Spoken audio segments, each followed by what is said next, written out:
I've got this picture of you, Tom, sitting there staring at this sheet of list of drivers and trying to organise who's going to be in the press conference. My brain was mush. I mean, you work so hard. And I don't work hard, but my brain... Do you brain... get any therapy or anything, to help you? This is my therapy. You are my therapy. Well, I tell you what, it is hard when you're having to look at this Excel spreadsheet because the teams want to know who's in the press conference up to and including Hungary now. And I'm just staring, looking at all these lines of drivers' names. And actually, we've got Hamilton and Alonso in the press conference in Monaco, which should be quite tasty. Anyway. So I suppose we ought to start the show then, Tom. You take it away. Come on. You know what to do. Well, so do you. Well, we're going to have a competition, if you like, then. We'll see who does the best intro. Welcome to this week's episode of F1 Nation, where we think about the upcoming race, which is the Monaco Grand Prix. Right. Well, if I'm starting the show this week, I want a drum roll. Have we got a drum roll on this machine? I think we've got a drum roll. Right, here we go. Welcome, everyone, to F1 Nation with me, Tom Clarkson, and that man there, Damon Hill. I think you win. Nice one.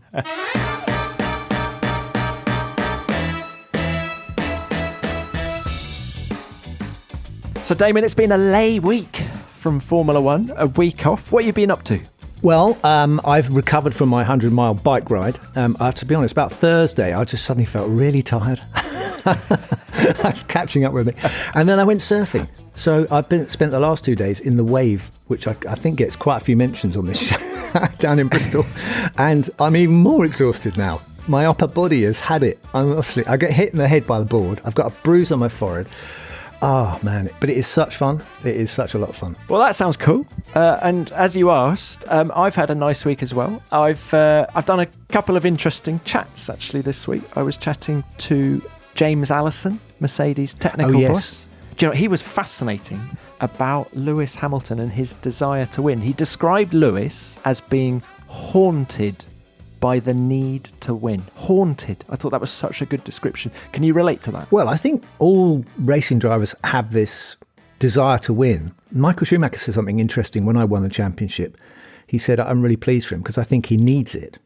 And, that need to win is different from wanting to win, isn't it? And I think that's an interesting... We'll be very keen to listen to your interview with him. Why did Schumacher think you needed it? Well, it's interesting when your opponent seems to know you better than you know yourself. I think you drive yourself. In order to get the result, you have to be prepared to go way past your own limits. And why would you do that unless you really needed it? I mean, Lewis has talked about races and there not being a meaning. So his support of the Black Lives Matter movement, I think last year, gave him a sense of meaning. So he knew what he was doing when he was racing. He wasn't just driving a car for himself. He wasn't just winning because it's more prize money or whatever it is for him. He had some other reason for doing it. And I think those things are motivators. And I think Ayrton Senna was clearly doing it for more than just winning races. So it is an interesting concept. Now, funny you should mention Ayrton Senna, because another guy I've spoken to this week is Joe Ramirez, who used to work for McLaren. And we were talking about, funnily enough, an incident that you were kind of involved with, DH. Suzuka 93, when Senna had come up and lapped Eddie Irvine, and then Irvine unlapped himself because he was scrapping with you on the racetrack. Yeah. And then Senna goes and lamps Irvine in the Jordan Hospitality after the race. And so we were just getting Joe's thoughts on that. Oh, and he said Ayrton was so wound up after the race. He said, and then I think he'd been egged on by Berger as well. I think Berger had been saying, go and have a go at him. Oh yeah, Irvine, it's his first race. We didn't get a chance to ask Gerhard about the truth about that, did we? But I think Gerhard was a very naughty man, and I think he definitely wound up Ayrton, and so Ayrton was well charged. But by the time he got down there, but it was Eddie kind of goaded him as well. Eddie is like that. Eddie can be quite in your face. Any other news this week, DH? What's caught your eye? Well, I think that in the lay week we've had it's more to do with races and changes of calendar, and I see we've had a dropout in Turkey. So again, we're going to go for our 2 weeks in Austria. Well, I might not be going, but you will be. I will be. That works for me. Red Bull Ring, fantastic venue. And I actually get to stay in a ski resort when I'm there. So it's not a hardship spending 2 weeks there. So that's your little holiday, your little trip away. You've got nice Styrian countryside to amuse yourself with. But what about us folk back here? You know, what point do you think will be at that point in the championship? Because this championship is now looks like Lewis is stretching his legs a little bit, isn't he? Moving away slightly. Are Red Bull screwing it up with mistakes? Is Max, you know, tripping over himself to win? You know, these are the questions we don't know the answers to. I think Monaco, it's not always a circuit that suits Mercedes. I'm not sure Monaco is a circuit that suits Mercedes more than the Red Bull. Actually, we got an interview with Jackie, haven't we? So Jackie Stewart on later, and we'll ask him what he thinks about the potential result from Monaco.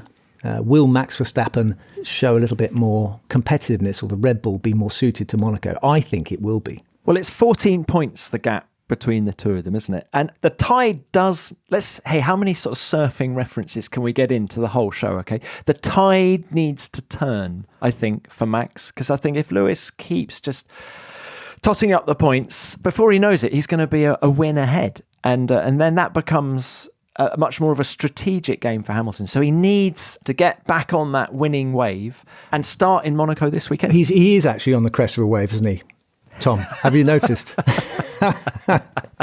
I think he's riding along on the crest of a wave at the moment. And I mean, what he did, but you see, because Max, if you go to Barcelona, Max did technically what he did there was he dropped in on Lewis's wave.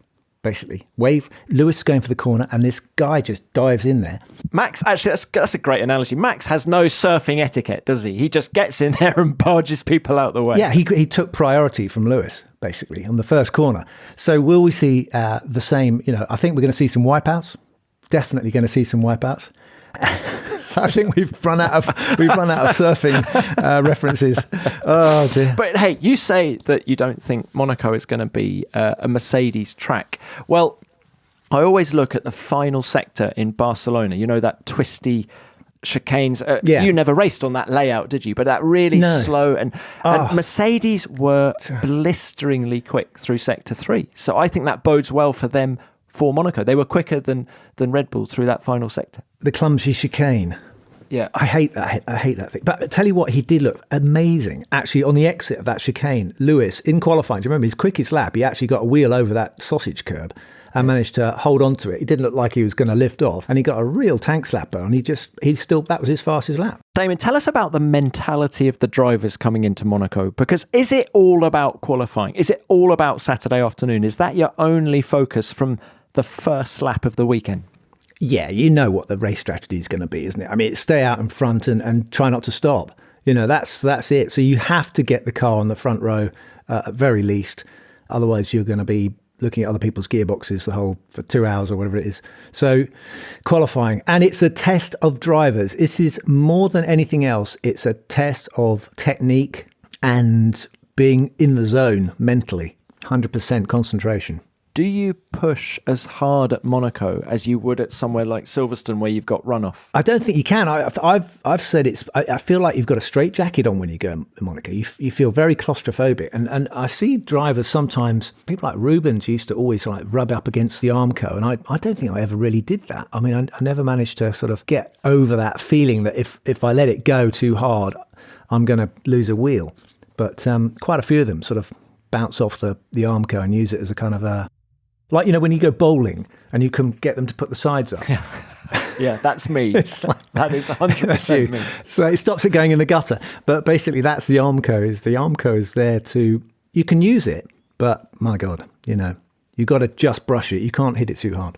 I remember my first visit to Monaco in the mid-90s. And funnily enough, you were one of the first cars I saw on track. And I was standing at the entry to the swimming pool. And in those days, you could stand on the wall on the sort of left apex, because of course the walls were much closer then. They've been pushed back recently, and just the fierce commitment of you guys going into that swimming pool.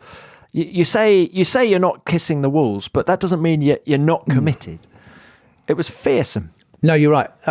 I mean, we've been very lucky. I mean, I've been very lucky in my youth to get the right passes at Monaco, and I've been able to walk around the outside of the track right next to the barrier. You know, Bernie would give me a pass, and I was actually able to walk during the race, walk right next to the side of the track. And there's a picture in one of the autocourse annuals, just going into the tunnel, of Alan Prost going around Portier, is it? And in the background, there's me and my two mates walking past the Armco on the seaside. But there's nothing like it. There's nowhere else you can get that close to cars, and you really start to realise how powerful these things are. Even in the pit lane. I mean, you're standing in the pit lane, and they go past us on a pit lane limiter of about, 50 miles an hour maximum. It's slower in Monaco, actually, but yeah. Is it slower than 50? Okay, so you get the sense of this beast going past you. It sucks up all the dust off the tarmac and it shoots it out, so you can see all the aerodynamics working as well. They are really scary monsters when you get that close to them. And when they're at full speed going through the swimming pool section, it is awe-inspiring, absolutely awe-inspiring. And you get Monaco specialists as well. I mean, Pastor Maldonado always used to go brilliantly at Monaco. Yeah, was sort of only Mr. Average really at other tracks. It's funny that, isn't it? Yeah, I do think somehow aggressiveness seems to pay off. It's that kind of rally technique. And maybe Robert Kubica, I thought he was absolutely fantastic through one of the best ever qualifying laps I've ever seen. Is one of his Monaco pole laps. Not pole, it wasn't a pole lap, but it was a qualifying lap through the swimming pool section. It absolutely took my breath away. And Nigel Mansell. I saw Nigel on one of his qualifying runs at the top of the hill going into the casino, and he came over the crest at the top, and I thought, he's not going to stop. There's no way he can get that through the corner, and he did. This is going back to the turbo Honda Williams, and so that was, it was absolutely terrifying to watch. Who else are we looking forward to seeing in Monaco this week? So we've got Lewis, we've got Max. It's going to be nothing between them. But who else do you think is going to go well? I don't know. Danny's won a race there. I think he's quite good there. Yeah, Danny Ricciardo, and I think Charles Leclerc is an opportunity for him. I think he's the kind of driver, who can pull something magic out at somewhere like Monaco. And just to go back to my Sector 3 in Barcelona, Ferrari didn't look too bad there as well. So good mechanical grip from that car as well. So Leclerc, yeah. And can you imagine if Leclerc put it on the front row and then he just hold everybody up? Yeah. You can't get past. You need a nimble car. I mean, you talk about good mechanical grip. I mean, I just talked about them going down the pit lane. Once they're going above sort of 60, 70 miles an hour, the aero is working all the way. So if they do need to be able to have a car that can ride undulations, but it needs to be nimble and just well balanced, a car that the drivers can throw around. If it's lazy, if it doesn't move, if you turn and nothing happens, the back doesn't start to take a set, then you can't get around those corners. And someone did a graphic, I saw a graphic recently of the length of this year's Mercedes next to a 1988 Honda McLaren, and they're about 4 foot longer. I mean, it's ridiculous. So you're driving a coach almost by comparison to what you used to drive around here. And when Jackie won, he had a short wheelbase Matra, Tyrrell. And I've seen that thing at Goodwood, and it's so short, it's untrue. It's like a go-kart. I mean, it would have been brilliant around Monaco, but quite nervy. But it was almost square. The wheelbase was almost square. These ones now, they're so long. When was your first trip to Monaco? Talking of Jackie. Well, it wasn't. I never went when my dad raced. So why not? I missed all that. I don't know why. I think probably I was at school and they didn't fit into the program. It wasn't that your mum and dad didn't want you to go to the race because of the potential accident or anything like that. It was just because otherwise engaged. I think my dad was probably having too much fun as well. He didn't want the kids around. Probably something to do with it. I wouldn't have thought it's a good place to bring your kids. It's a lot of walking and a lot of stairs, as you know, and it's difficult to get around. But it was also, I think it was at school time. So we used to go to Monza, but at the end of the season, end of the summer holidays. DH, there are some great landmarks in Monaco as well. And I'm reminded of, do you remember 2 or 3 years ago, or maybe it was longer, I can't remember, but you and I had a tour of the cellar of the Hermitage Hotel, right? So the Hermitage is the hotel as you're going up the hill, isn't it? Towards Casino Square on the left. And you and I don't know what we were doing, probably up to no good. But anyway, we ended up in the cellar, didn't we? And how many bottles of wine was it in that cellar? Was it 400,000 bottles of wine? It was a lot of cellar. I know that, and a lot of shelves. And this guy was very proudly showing us stuff that went back to like the French Revolution. There was like bottles of wine. It was mad. I mean, no one's going to open that, are they? I don't know what bats will fly out or something. And I remember you making a beeline towards. They have a sort of. It was all done in years, isn't it? And you ran to the 1996 section. Yeah. I won in the wrong year. Apparently 95 was a much better year for wine. Oh, well, I missed that. But but I did take a few pictures down there. It was incredible seeing these really old bottles of wine. Yeah. And presumably someone goes into the Hotel de Paris and goes, I'll have one of the, Louis Latour 1750s, please. Yes, that'll be 50,000 euros, sir. Yeah, no problem, because it's Monaco. Well, hey, and actually, talking of big money, have you ever been into the casino? I did, yeah. I've been into the casino. We did a film shoot in the casino. No, forget filming. Have you ever been in there because you just want to have a go? I'm not a gambling man, Tom. It doesn't appeal to me. I don't get it. I walk in there and I just think there's all these people looking really kind of haunted and sort of stressed, and they're all sitting staring at a table. No, I haven't. But my dad, really curiously, before my dad even knew about motor racing, he was in the National Service, and he went to Monaco on the HMS Swiftsure, and he went up to the casino and won a few bob. Walked in, won some money, left, and he never even knew they had a Grand Prix at Monaco. And about 5 years later, he's actually racing in his first Grand Prix in Monaco. That is a great story. I think the money was spent already by then, but... Hang on a minute. Look who's in the waiting room. Now, that's a face that I recognise, and you have known that face for a long time. And I'm sure the listeners will recognise his voice as well. Shall we let him in? It's rude to keep him waiting, Tom.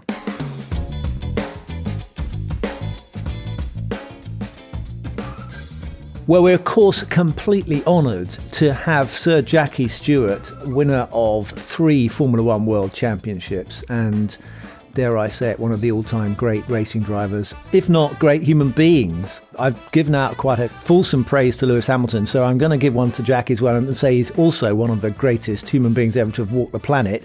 And he never stops working, so we're very, very grateful to have you, Jackie, on the show. And we're really keen to get your insights on the Monaco experience. And there's no one better to talk to really than yourself. Maybe my dad if he'd been here, because he did win it rather a lot. But we'll you can comment on that. He would have more tales to tell as well. He would have. Maybe some he couldn't tell. Jackie, how are you? It's lovely to see you. Well, I'm in good form, I think. I'm doing a lot of walking with my dogs and getting fit. I've got a gym downstairs, so I'm probably better than I've been for quite a long time in physical terms. I'm going to go to Monaco for the Grand Prix, and that'll be the first Grand Prix I've been to since Portugal last year. Where are you right now? You're in Switzerland or in... I'm at home in Switzerland, yes, indeed. Beautiful sunshine, lovely sky, and quite nice and warm. Famously, you avoided serious injuries when you were racing. Nowadays, Jackie, the drivers are super fit. I'm sure you don't do it, but we can follow Lewis Hamilton in his bathroom with his top off on Instagram. He likes to post pictures of himself, and he's obviously very fit. But you look back at the drivers of your era, my dad's era, and what did they do for fitness back then? Because I saw a picture of Jim Clark, and I have to say, he didn't look too buff. Keep in mind, the races were much longer in my day. The fatigue level was much higher than it is today, without doubt.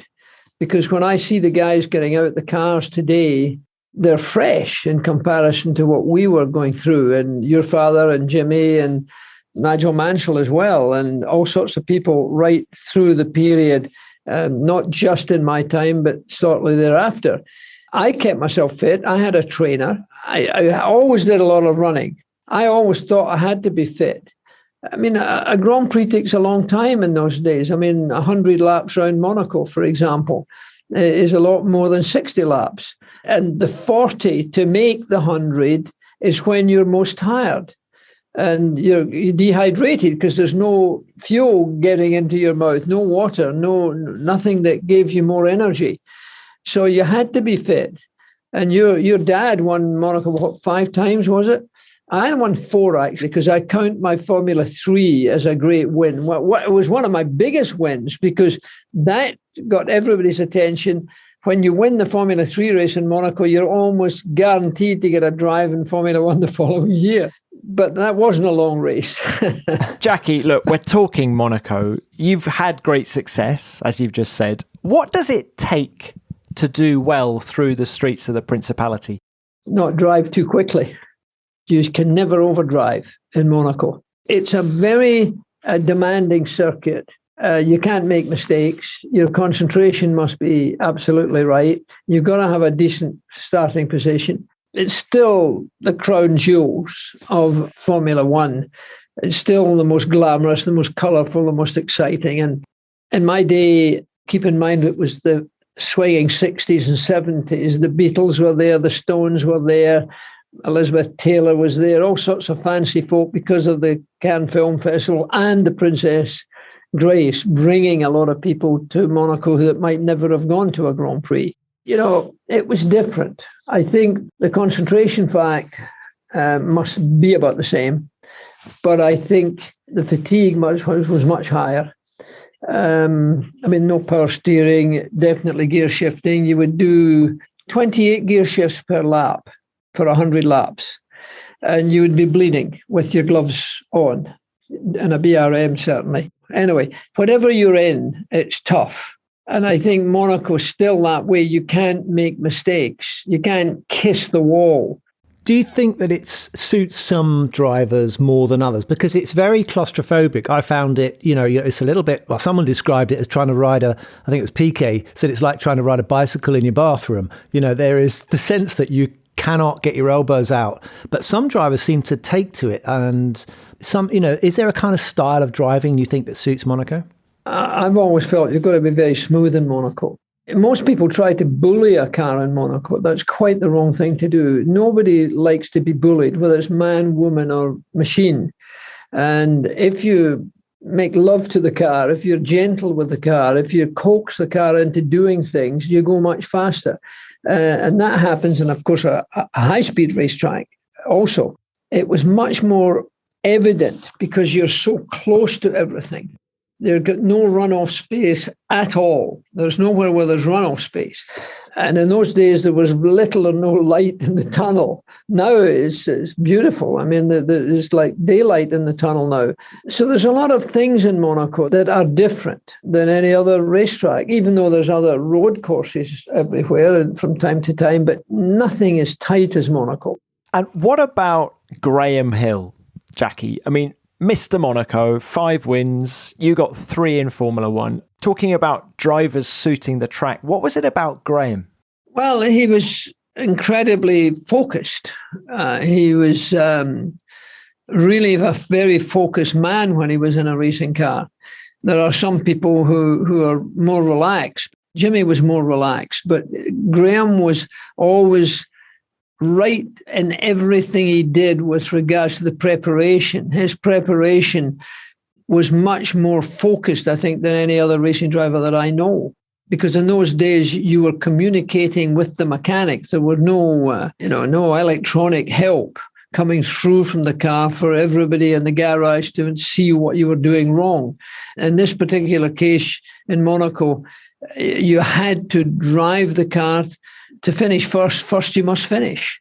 And Graham Hill knew how to do that, not just at the Nürburgring or Monte Carlo, where they were demanding circuits because of the number of corners. In the case of Monaco, it was because there was no space anywhere, and there wasn't any space at the Nürburgring either.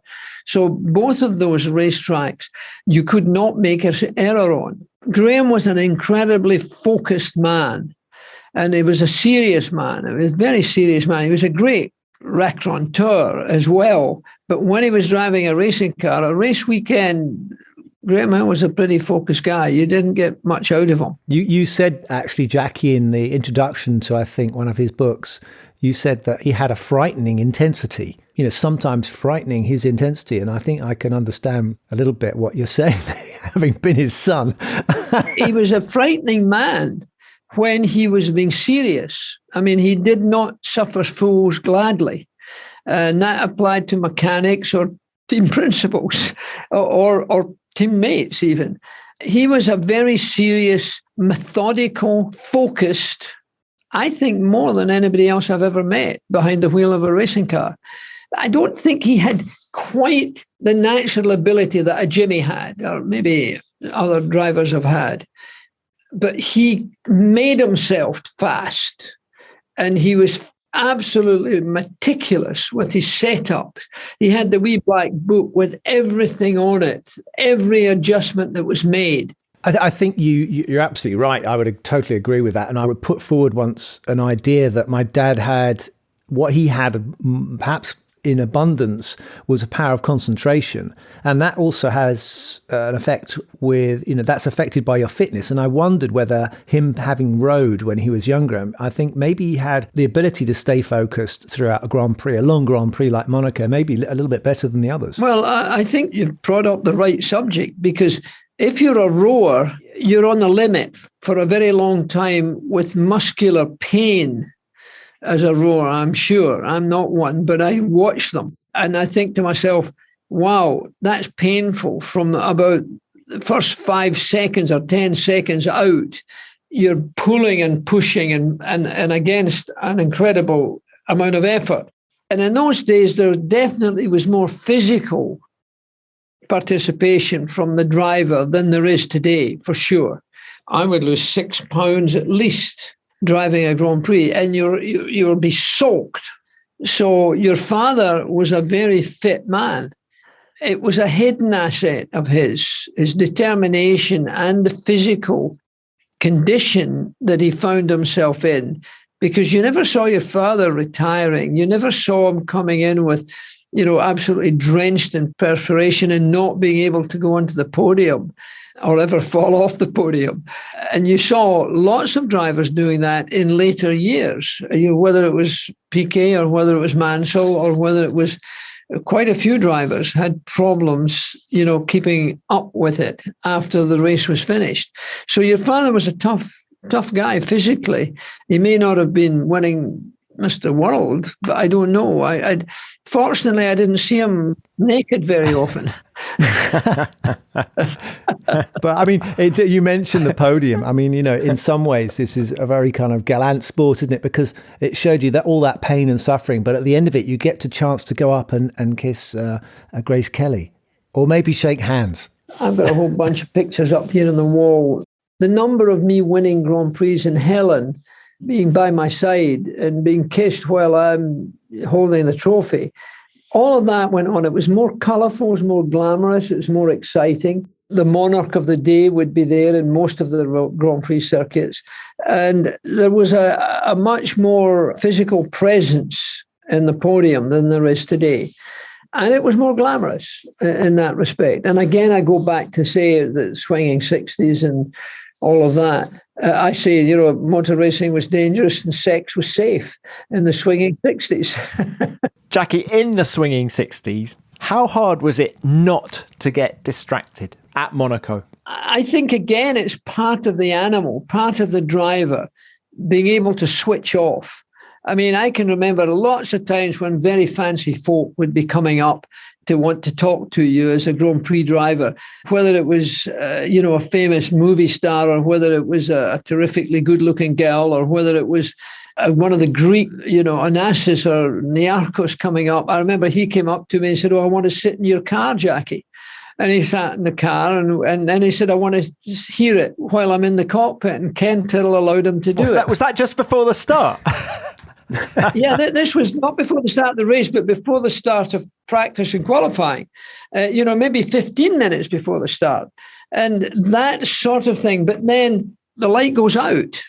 And in Monaco, you've got to be clean and you've got to not hit any curbs and you've got to, lots of people are late breakers. You had to brake fairly late, but don't brake too late in Monte Carlo.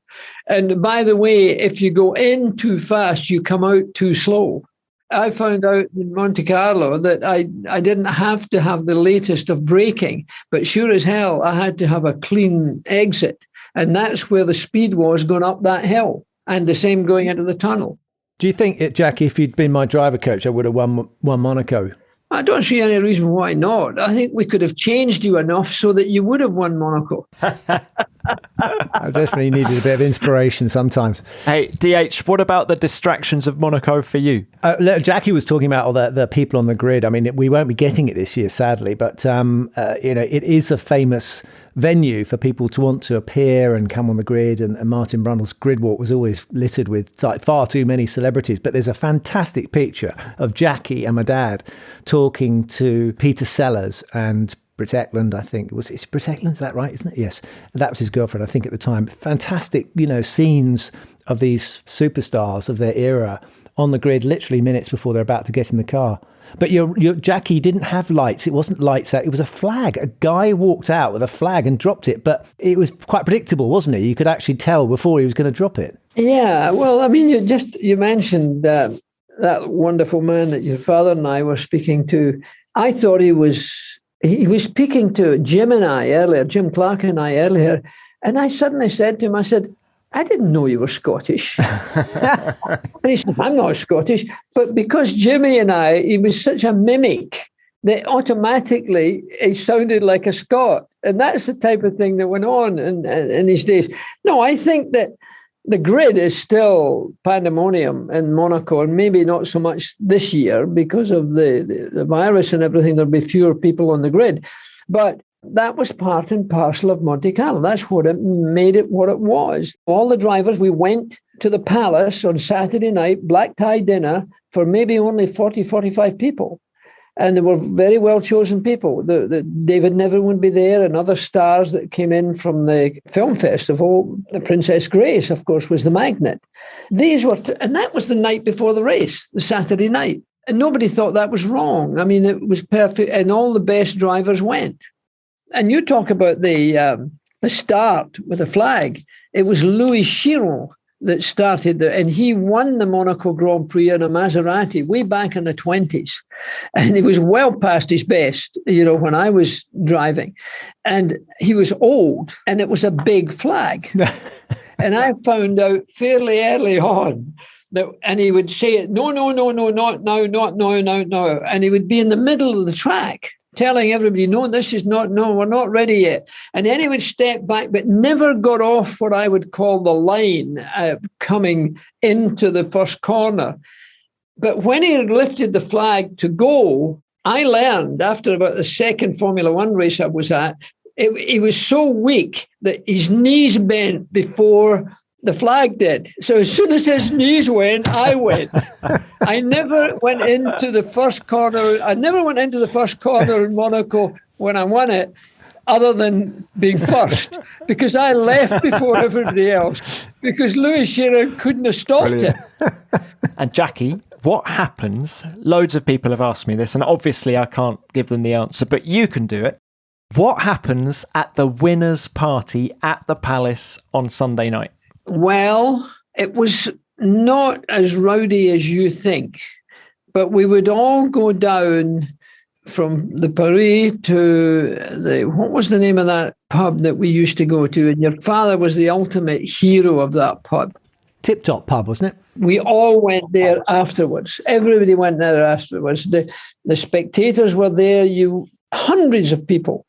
And it was a big, long party, a great night. And people weren't falling over. I mean, it was mostly beer they were drinking, not champagne. Again, it happened there where it didn't happen anywhere else. That's why Monaco is so unique in my memory. And I was lucky enough to see it during these years. When I won my Formula 3 race, the first man who congratulated me was Juan Manuel Fangio, and I couldn't speak. I was so impressed. Wow, that's wonderful. What about this year then, Jackie? We've got Max Verstappen, Lewis Hamilton going hard at the front. Who do you think is going to do it this weekend? I think Verstappen might be the driver going around Monaco quickly, but the Mercedes-Benz is still the best car on the track with a huge benefit to the driver. And that's its strength. And whether it's Lewis, who I think is the number one driver in that team without any doubt. Bottas, I think, is very good, but he's nothing in the same class. But the car is so good that he, in fact, can be a competitor and could even win the race. But I think Lewis is driving better than he's ever driven, and he knows Monaco very well now. Lewis has been driving for a very long time. He's a senior citizen, really, in Grand Prix lineups, if you look at the facts of his career. So therefore, I think Verstappen could be a serious threat to him because he drives very aggressively, but he's a top-line racing driver. But the car definitely is no match for the Mercedes. we've seen in the past a little bit of rivalry with Lewis and his teammate Nico Rosberg. Nico did a good job in Monaco and famously put in a quick time and then lost control of his car, and they got out the red flag or the yellow flag, so Lewis couldn't improve. And then he actually won that race. And we're not seeing the same competitiveness with Valtteri and friction, if you like, that there was with Rosberg and Lewis. As teammates go, do you think was it something that you experienced ever in your career where you had a teammate who was, let's say, out to get you, to destabilize you? Well, I had Graham Hill. Well, come on. I set that one up. I had Francois Sever. The others were not as good as both of them. And I learned a lot from your dad. I learned a huge amount from your father. For 2 years, I was his number 2 driver.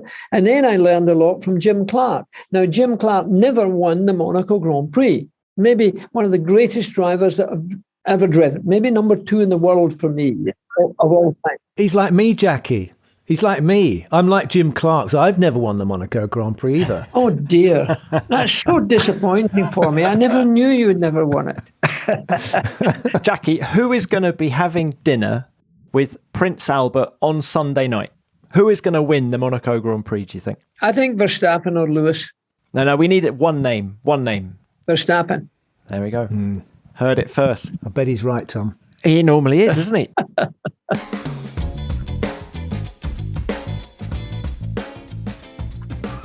All right, Damon, are you ready? Your favourite part of the show? I'm a bit nervous with Sir Jackie sitting in on this one because I feel like I've got the headmaster here. He's going to tell me if I've got the questions wrong. Right, watch this, Jackie. Let's do it. Hi Damon, it's Richard here from Ipswich. Just wondering if you could design your perfect racetrack, which parts of which tracks would you take to build that track? Many thanks. Richard, that's a really good question. I think that racetrack design is thankfully it's quite varied, but there are some places that got corners that are a little bit too samey. So I don't think there's any doubt that there are corners that we all have in our back of our mind as being the big challenging corners. It used to be someone like Eau Rouge, but Eau Rouge is pretty flat now in Formula One, but it's still very exciting. So you definitely have Eau Rouge in there. You probably have 130R at Suzuka as well. And I'd chuck in some chicanes. I would say maybe a couple of the Monza chicanes or the Hockenheim chicanes I used to love. And what else? The first and second Lesmo I used to love those corners and they got rid of them. Parabolica. And you'd have to have a long, long straight so we can all get a good toe and then a big stop at the end of it. So that's a bit of a mix-up of circuits. It's going to be a long old lap as well, isn't it, Damon? If you by the time it's going to take all year to get around there. Jackie, what are your thoughts? The perfect racetrack.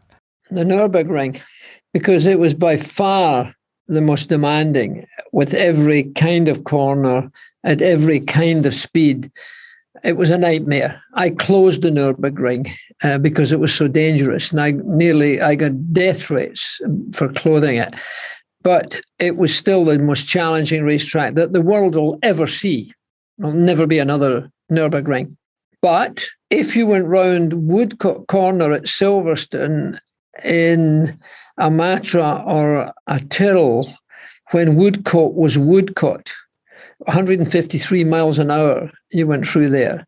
And there was no runoff area, and you were flat. If you got it right, flat. That was a track. So I couldn't tell you the number of corners I would choose in the Nürburgring because there's too many, 187 or something it is.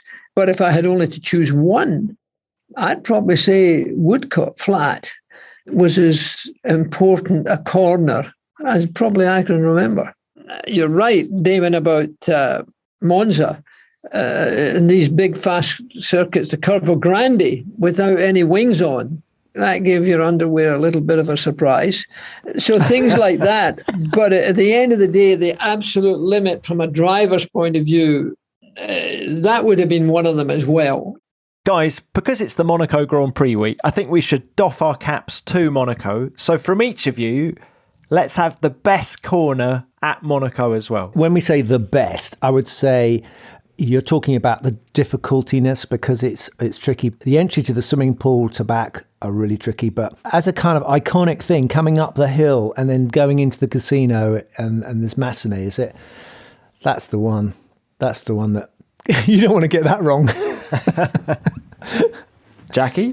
The most demanding for me was the swimming pool in the 003, short wheelbase, very tricky, very nervous. To do that quickly was a big success. I've got a great photograph that I have of two guys on the wall looking at me going round right on the limit. And one of them's a poser and he's there to be seen. And the other one's saying, oh shit, because I'm right over the top with it. Whereas the corner that Damon mentioned at the top of the hill before going into the casino square, I learned how to do that. And if you do that properly, you go into the corner early and drive round it. You don't go outside and go inside to the apex. There is no apex. It's a big, long corner. And to do that well, it's not really troublesome. You did that, didn't you, Damon? Now you tell me. Well, you never, I mean, if you had money, I would have given you all these answers. That's it. I'm tighter than you, Jackie. I'm not. Well, look, we've got one more, Jackie. Let's do our second question for Damon. This one from Mark Hatton. Hi, Damon. If you could undo one of your mechanical failures that happened over your career, which one would it be? What a great question, Mark. I was waiting for someone, but that is the perfect question for this one coming up to the Monaco Grand Prix. It would be the mechanical failure that put me out of winning a Monaco Grand Prix in 1996. I was leading the race comfortably, and I'm afraid a plug came out of the sump or something in the engine, and the engine seized in the tunnel. That was the end of that. Jackie? Mexican Grand Prix in 1968, I would have won the World Championship and therefore have taken away that championship from Graham Hill. And the Matra suddenly had fuel tank problems and going through right-handers closed the engine. And I went from winning to not winning. And that took away the World Championship for me. For the first World Championship I would have been that one. So that was the one that I think I remember most as disappointment. That was very generous of you, Jackie. And on behalf of the Hill family, I'd just like to say thank you for that mechanical failure. Good, because your father always said you were an extravagant boy, and I'm glad I helped that issue. You know, you're helping a great deal. In the best way. Jackie, how old was Damon when you first met him? Well, I think he might have been 7 or 8. He behaved like he was 2. But he was. I used to go down and stay at Mill Hill because I would go down from Scotland when I was with BRM for the first year, as Graham was the number 1 and I was the number 2 driver. I would stay with the Hills. Damon Hill and his 2 sisters would come up and waken me in the morning, but jump all over my bed and give me a hard time. I'll never forgive him, actually. It's one of the reasons I don't see him very often. But it was great fun. I mean, to see, for me, today, all these years afterwards, to be talking with Damon and having known him for such a long time, these are the little memories that are very, very special. And Damon and his dad and his mum too played such a big part in my life at that time, because I learned so much from his father. And all these little memories come up very strongly. And that's a real thing. Every single morning they would come up and wake me up and abuse me.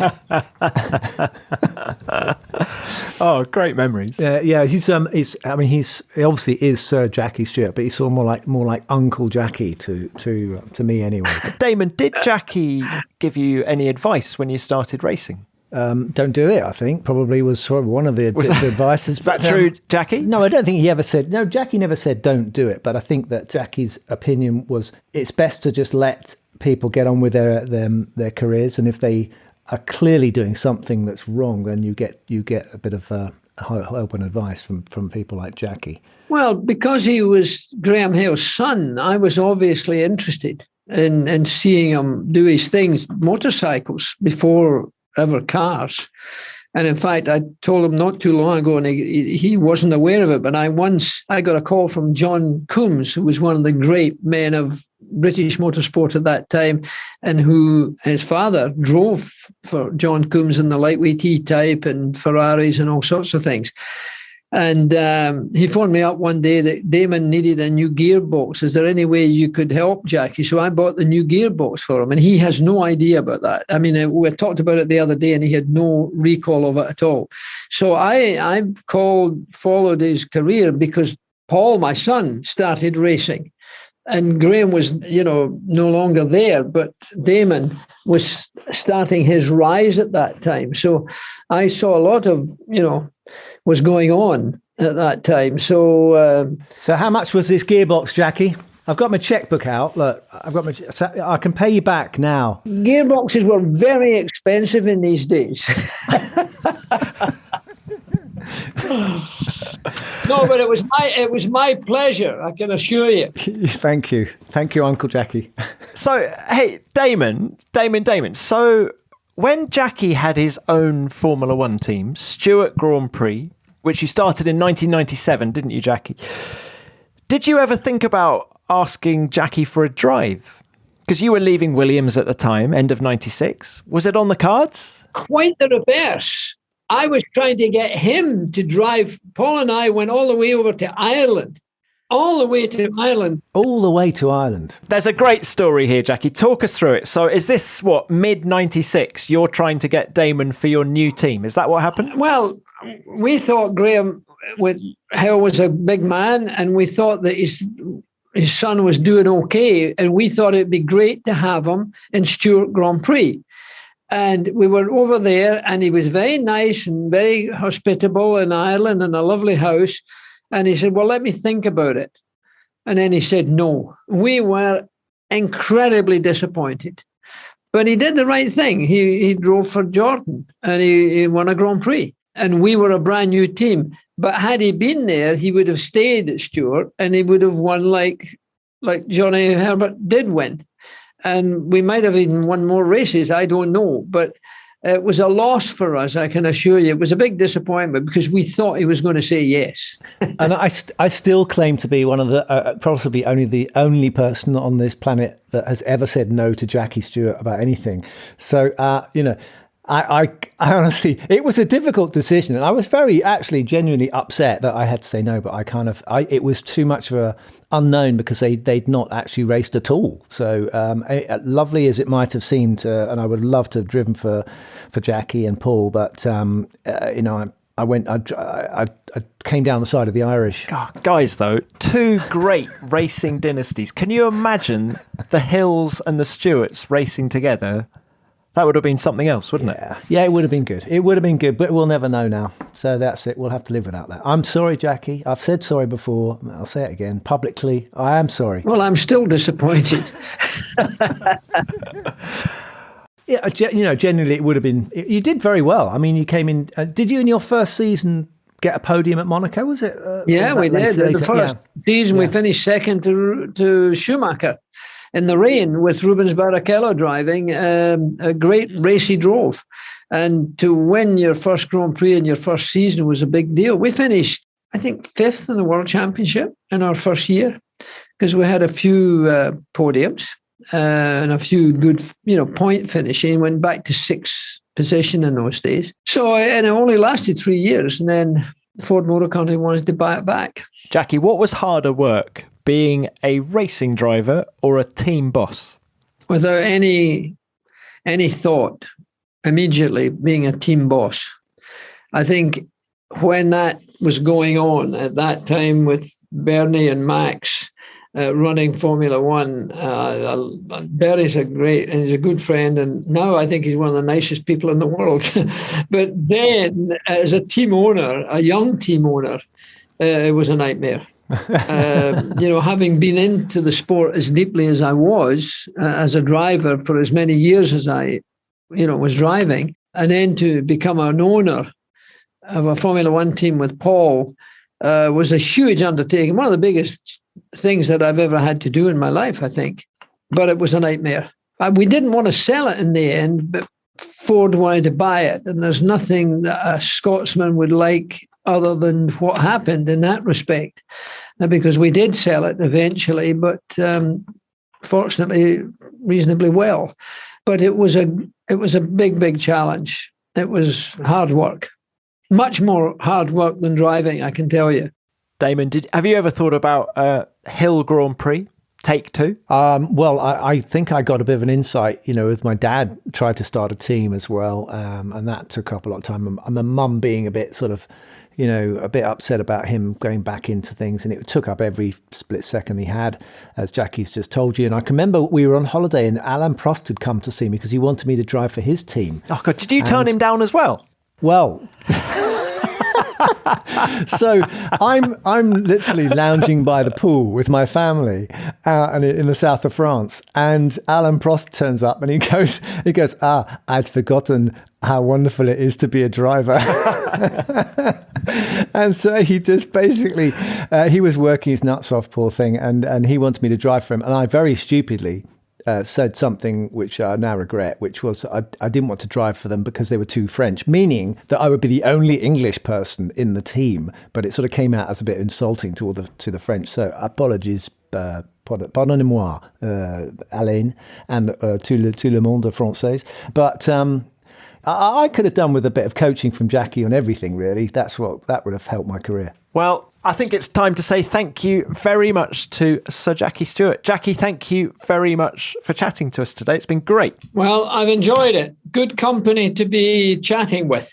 I'm glad you enjoyed it because it's been great talking to you. And Tom and I are very, very delighted you've come on the F1 Nation podcast. No, my pleasure. I'll unplug.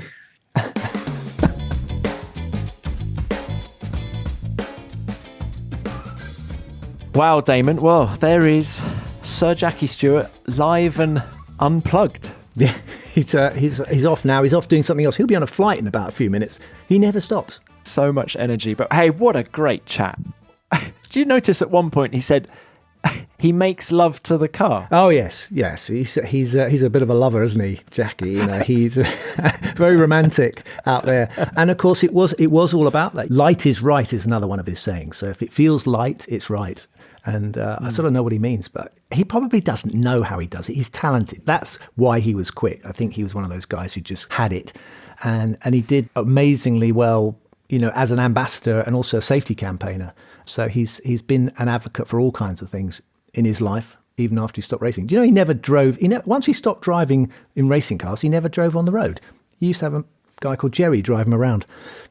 Well, it's got to be a bit of a come down sitting in a traffic jam, right? If you've been racing Formula One, do you still drive, or have you got someone who drives you, DH? No, I have not. I don't let anyone drive me, Tom. Least of all, I don't know. Maybe I'll let you have a go one day. But they were good questions, weren't they? Too. So, great questions. It's great to get these questions coming in and firing and getting some answers also from Jackie. So we should maybe call it Ask Jackie. But anyway, it's still called AskDamonHill@gmail.com, and it's an audio message. So if you get more questions and things that occur to you, then just record your message and we'll answer them best we can. I owe my love of porridge to Jackie Stewart. Did you know that? No, I didn't. There's so much I don't know about you, Tom. That's possibly one of the things I didn't want to know about you. Porridge. Do you know what? Scott's porridge oats. Yeah. Or the other oats are available. I have porridge every day because Jackie has porridge every day. And I learnt this when I went to the 99 Nürburgring Grand Prix with him. It was an amazing thing. Myself and brilliant photographer called Darren Heath. We tracked Jackie for the whole weekend. We flew out from Luton on his plane to the race. We ate dinner with them. I sat next to Phil Collins at dinner. Did he have porridge? No, but Phil didn't. Dinner. Mr. Collins didn't, but Mr. Stewart did.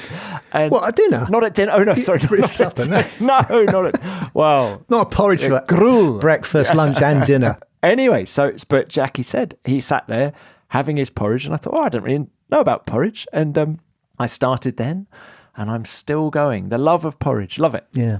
We normally have a section called Any Other Business, don't we, at this point in the show? Any Other Business. So what's occurred to you, Tom? We've been watching, of course, like hawks, the Evolution. We've got a qualifying on Friday night at Silverstone because they're going to have their support race. Yeah, yeah. That's new this week, isn't it? What time are they going to do qualifying on Friday? 6 p.m. But of course, we have light long into the evening, so it won't be a light problem, I don't think. The only thing is I'm thinking, so the idea, I suppose, is that people can finish work and leg it up to Silverstone and watch qualifying, or get home from work and watch qualifying. I've thought for a while that they're going to try. I always think the next thing to happen is a midweek race. You know how all the Champions League football, Tuesday night. Well, why not have a Grand Prix on a Tuesday night? Maybe in Austria they could have the race on the Wednesday. Why not? And then get home earlier.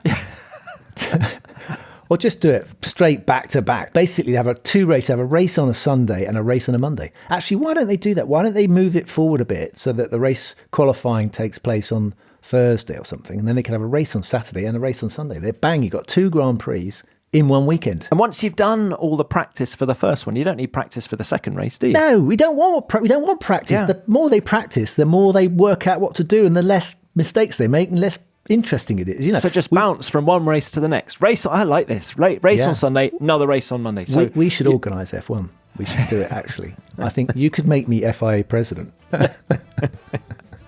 Oh, DH. Great stuff. Well, I'm off to Monaco in about 3 hours, actually. So I better start getting organised for that. That's early, isn't it? Well, it all happens a day early, doesn't it? Oh, yes, it does, of course, Thursday, yeah. Yeah. And I can't wait to see the McLarens in their gorgeous Gulf colour scheme. One of the most iconic liveries at one of the most iconic racetracks. Well, have a lovely time. What can I say? I'm sorry you're not going to be France, there. Portugal.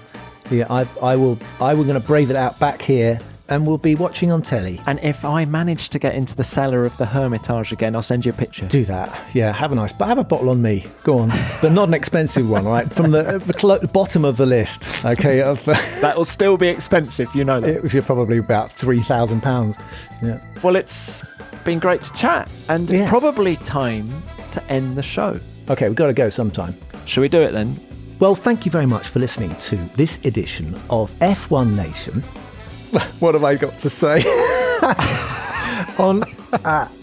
F1 Nation is produced by F1 in association with Audio Boom. See you next week.